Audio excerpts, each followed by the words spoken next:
Hi guys, welcome back. इस video में अपन लोग एक इंसिडेंट डिस्कस करेंगे जो नागपुर के पास में हुआ था।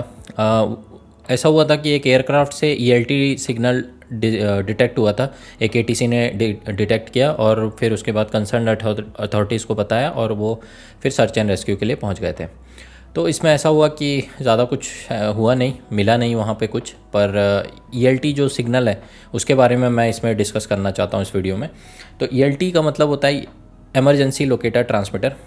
एमरजेंसी लोकेटर ट्रांसमीटर 3 वर्ड है इसमें। तो ट्रांसमीटर मतलब वो ट्रांसमिट करता है, एक छोटा सा डिवाइस होता है, बैटरी पावर्ड रहता है और उससे कंटिन्यूसली सिग्नल ट्रांसमिट होते रहता है या फिर ब्रॉडकास्ट होते रहता है, ऐसा बोलना चाहिए, एक स्पेसिफिक फ्रिक्वेंसी में। ये कब होता है? जब कोई एयरक्राफ्ट एमरजेंसी सिचुएशन में होता है या फिर डिस्ट्रेस कंडीशन में होता है, ऐसा बोल सकते हो। मतलब कि उसको इमीडिएट असिस्टेंस चाहिए, या तो कहीं टकरा गया है, या तो कहीं पानी में गिर गया है, या तो ज़मीन में कहीं गिर गया है, कुछ तो हो गया है। मतलब ये सिग्नल अगर मिल रहा है मतलब कुछ हुआ है, ऐसा करके। तो एमरजेंसी सिचुएशन में ही होता है। और लोकेटर मतलब ताकि एयरक्राफ्ट को लोकेट कर सके, इसलिए वो ट्रांसमिट करता है। मतलब तीनों मिलाओगे तो ऐसा डिवाइस है वो, जो बैटरी पावर्ड है, जो तब सिग्नल छोड़ता है जब एयरक्राफ्ट एमरजेंसी सिचुएशन में है, और इसीलिए छोड़ता है ताकि कोई दूसरा उसको लोकेट कर सके, उसकी पोजीशन को। मान लीजिए जैसे पानी में गिर गया, समुद्र में गिर गया वो किसी कारणवश, तो उसके धक्का लगने से, मतलब जैसे ही वो गिरेगा इम्पैक्ट से उसके एक्टिवेट हो जाता है ये ईएलटी जो डिवाइस होता है, वो सिग्नल ट्रांसमिट करना शुरू कर देता है। इससे क्या होता है कि कोई रिसर्च एंड रेस्क्यू अगर हेलीकॉप्टर से आया तो वो उस सिग्नल को पकड़ के, मतलब उस सिग्नल को पकड़ के आइडेंटिफाई कर लेता है कि कहाँ पे है। तो ये लोकेटर वाला पार्ट होता है। इमरजेंसी वाला पार्ट भी समझ गए, ट्रांसमीटर वाला पार्ट भी समझ गए। तो छोटा सा मतलब मैंने लिख के रखा है, सेम चीज़ें ही हैं, जो मैं बोला हूँ वही है। तो emergency locator transmitter, a device broadcast signal when aircraft is in distress condition. तो डिस्ट्रेस कंडीशन ऐसा समझ लीजिए इमरजेंसी ही है। डिस्ट्रेस वर्ड का मतलब एग्जैक्टली ऐसा है एविएशन में कि एयरक्राफ्ट मुसीबत में है लेकिन उसको इमीडिएट असिस्टेंस चाहिए। तो जैसे कि समझ लीजिए दोनों इंजन फेल हो गए हैं और वो हाइट मेंटेन नहीं कर पा रहा है, नीचे आ रहा है, तो पायलट बोलेगा डिस्ट्रेस कंडीशन में है, तो एटीसी उसको कैसे भी करके उतारेगा, कहीं अकोमोडेट करेगा उसको, ठीक है।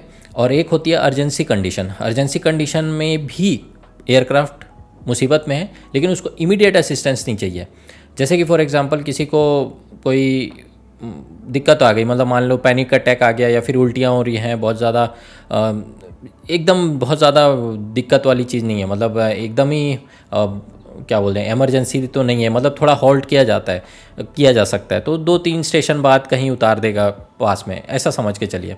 या फिर कुछ दिक्कत हो गई है तो थोड़ी देर बाद मतलब उसको इसके लिए कुछ इमरजेंसी के लिए अरेंज करवाने के लिए, ऐसा टाइप की सिचुएशन को समझ लीजिए, वो अर्जेंसी कंडीशन में आ जाएगा। उतना इंपॉर्टेंट नहीं है कि तुरंत असिस्टेंस दिया जाए, अर्जेंसी में यही डिफरेंस है। और डिस्ट्रेस में एकदम इमीडिएट असिस्टेंस चाहिए उसको, एयरक्राफ्ट को, तो ये डिफरेंस होता है। तो अपना डिस्ट्रेस कंडीशन में ये काम आता है। तो मान लो कहीं हिट कर गया, किसी पहाड़ से हिट कर गया, या फिर कहीं पानी में डूब गया, या फिर ज़मीन से टकरा गया और पता नहीं है, तो कहाँ ढूंढेंगे उसको? रेगिस्तान और समुद्र वगैरह में ये सब काम आता है, ये वाले ऐसे वाले डिवाइस। तो ये एयरक्राफ्ट के बैक साइड में लगा रहता है और ये तभी एक्टिवेट होता है जब इस पर कोई एयरक्राफ्ट पे कोई धक्का लगे, मतलब इम्पैक्ट पड़े उस पर, कोई शॉक लगे, ऐसा है ना, तो वो अपने आप एक्टिवेट हो जाता है। या फिर पायलट भी एक्टिवेट कर सकता है मैनुअली, ऊपर में रहता है उसके पास एक स्विच ईएलटी का, तो उससे सिग्नल वो ट्रांसमिट होने लगता है। वो मतलब एटलीस्ट 48 घंटे, तो मैंने सुना है कि 48 घंटे तो वो करता ही है, उससे ज़्यादा भी कर सकता है, ठीक। Installed near back side of the aircraft, transmit signal on specific frequency for at least 48 hours. Specific frequency है, वो मैं नहीं बोलूँगा, मतलब आपको पता चल सकता है, कोई ऐसा वो नहीं है, पर मैं नहीं बोलूँगा। अलग अलग ऑर्गेनाइजेशन के लिए समझ लीजिए अलग अलग फ्रीक्वेंसीज़ है। सिविल के लिए, सिविल एविएशन के लिए अलग है, मिलिट्री वालों के लिए अलग है। कुछ ऐसे भी होते हैं जो सैटेलाइट पे भेजते हैं सिग्नल, जो ट्रांसमिट हो रहा है वो सीधा सैटेलाइट पे जाएगा, फिर सैटेलाइट से कोई एक इमरजेंसी सेंटर पे वो भेजेगा और वहाँ के लोग फिर सर्च एंड रेस्क्यू टीम को अरेंज करके वो उस जगह पे भेज देंगे। ऐसा भी होता है। आई थिंक नागपुर वाले केस में ऐसा हुआ है कि ग्राउंड पे जो एंटीना लगा था रिसीवर, उसी से उन्होंने डिटेक्ट किया और फिर एटीसी ने कंसर्न अथॉरिटी को बताया होगा, जो भी मतलब रेस्क्यू या सर्च के लिए प्रोवाइड कर सकते हैं, असिस्टेंस दे सकते हैं, तो उनको बता देगा और फिर वो लोग पहुंच गए थे। पुलिस डिपार्टमेंट पहुंचा था आई थिंक, 2-3 घंटे सर्च चला पर कुछ मिला नहीं ऐसा, एयरक्राफ्ट वगैरह भी नहीं मिले, तो कुछ ऐसा बहुत भयानक कोई ऐसी एक्सीडेंट नहीं हुआ। फॉल्स अलार्म था, मतलब कि सिग्नल मिला था पर ऐसा कुछ मिला नहीं वहाँ पे, मतलब कुछ अब वो क्या रीज़न हो सकता है वो तो इंक्वायरी में पता चलेगा, चल भी रही है इंक्वायरी। तो ऐसा हुआ है, अब ये इसके बारे में जानना आपको पता होना चाहिए, बस इसलिए बता रहा हूँ। टाइप ऑफ ELTs भी होते हैं, मतलब पोर्टेबल टाइप के ELT भी होते हैं और फिक्स टाइप के ELT होते हैं। अगर एयरक्राफ्ट में लगा रहता है, परमानेंटली फिक्स्ड रहता है, वो ELT को फिक्स्ड ELT बोलेंगे। और पोर्टेबल वाले ऐसे रहते हैं ना जो मतलब एयरक्राफ्ट में ही कहीं रहते हैं, वो अटैची टाइप के रहते हैं, उसको लेके घूम सकते हो आप ऐसा टाइप का। तो उसमें एंटीना वगैरह लगे रहते हैं। तो मान लो किसी केस में ऐसा हुआ कि एक पैसेंजर 2 पैसेंजर ही बचे हुए हैं, एयरक्राफ्ट पूरा तबाह हो गया एकदम, तो वो निकाल के आप ऑन कर दीजिए तो ट्रांसमिट करते रहेगा। तो इससे आपको लोकेट कर लेंगे जो लोग रेस्क्यू करने वाले हैं। ELT will send it's GPS location and generates audio alarm. वो एक्चुअली GPS सिग्नल ट्रांसमिट करता है, जो ट्रांसमिट करता है उसमें रहता क्या है डेटा, उसमें मेजरली आपका GPS लोकेशन रहेगा उस पोजीशन का जहाँ से आप खड़े हो के उससे ट्रांसमिट कर रहे हो, और साथ ही साथ अलार्म और विजुअल या और ऑडियो अलार्म देता रहेगा वो। ठीक, बाजू में एक पिक्चर बनाई है मैंने, मतलब बनाई नहीं है, ली है, ये AOPA से लिया है, aircraft owners and pilot association से।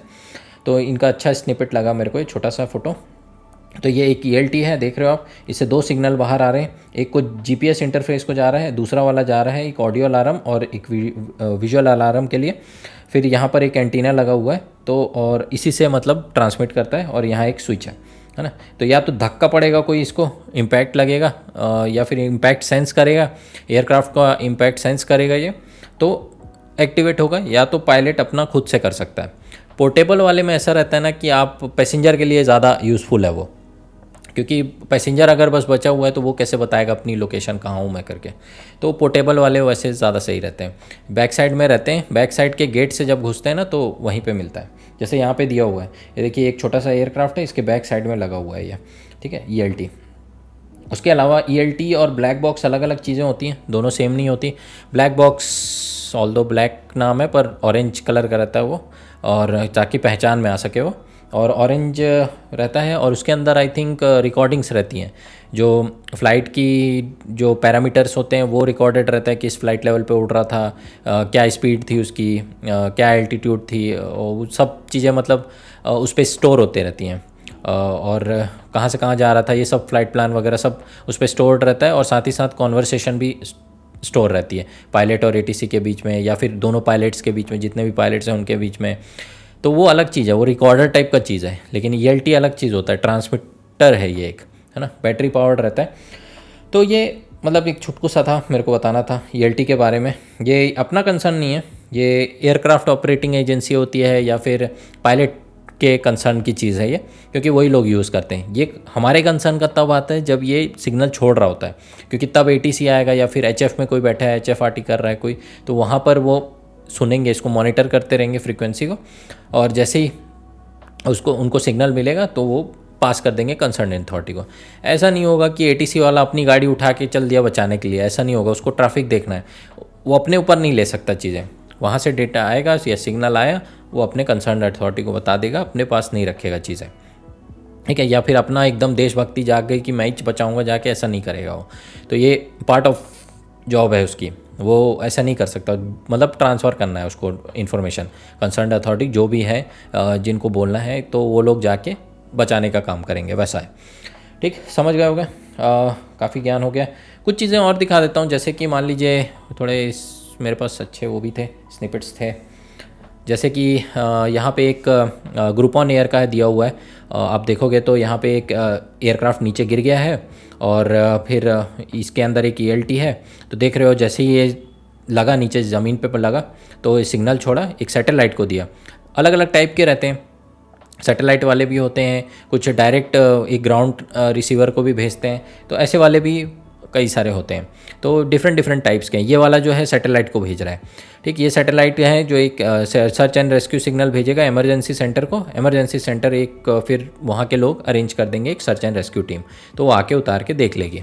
ठीक, तो इस टाइप का ऐसा एक एग्जाम्पल है। इस पे भी ऐसे रहते हैं कि कुछ फायर से डिटेक्ट हो जाते हैं, मतलब इम्पैक्ट वाला रहा है, जैसे एयरक्राफ्ट को जैसे ही कोई इम्पैक्ट पड़ा तो एक्टिवेट होने वाला, फायर के टच में आ गया तो एक्टिवेट होने वाला, पानी के टच में आ गया तो एक्टिवेट होने वाला, ऐसे भी रहते हैं। ठीक, तो ELTs ऐसे होते हैं। और इस पे एक और है, जैसे इंसिडेंट्स वगैरह दिखाता हूँ मैं आप लोगों को। एक मेरे पास एक और पिक्चर रखी थी अच्छी सी प्यारी सी, उस पर ये बताया हुआ है कि ना कैसे कैसे एक्सीडेंट्स और इंसिडेंट हुए हैं। ज़रूरी नहीं कि ELT लगाए तो हमेशा वो काम कर ही जाएगा। कुछ इंसिडेंट्स एक्सीडेंट्स मैं दिखाता हूँ आप लोगों को, जैसे स्क्रीन पे देख रहे हो गया, ये देख लीजिए सेकंड वाला ही देख लीजिए। No distress calls were made and no signal was transmitted from ELT after the crash. This was found to be due to break in the coaxial cable which linked the unit to the external antenna।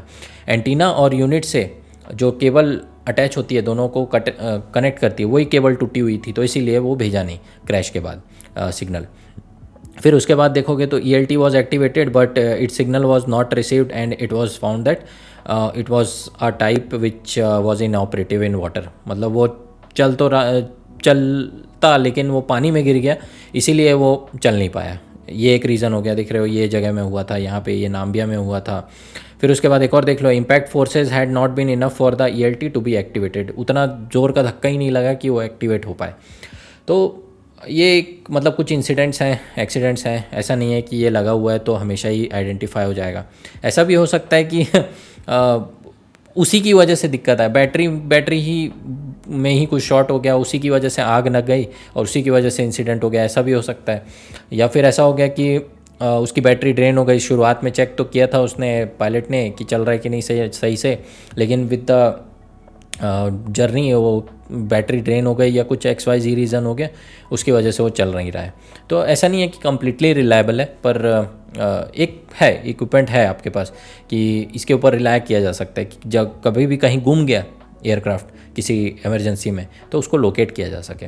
तो इसलिए होता है ELT। और इस जो खबर है इसमें जो नागपुर में इंसिडेंस हुआ वो ऐसे था कि इन्होंने डिटेक्ट तो किया, जाके पुलिस सर्च हुआ आई थिंक 2-3 घंटे का, और उसके बाद पता लगा कि ये फॉल्स अलार्म है। मतलब सिग्नल तो सही आया था पर उससे रिलेटेड कुछ मिला नहीं। मतलब वो अब इंक्वायरी का पार्ट होगा, उसमें देखेंगे ये लोग कैसे करते हैं, पर ये वर्ड का मतलब समझ में आना चाहिए। तो यही था, आई थिंक कुछ नया सीखे होगे इसमें, यही बताना था। नेक्स्ट वीडियो में कुछ और डिस्कस करेंगे, तब तक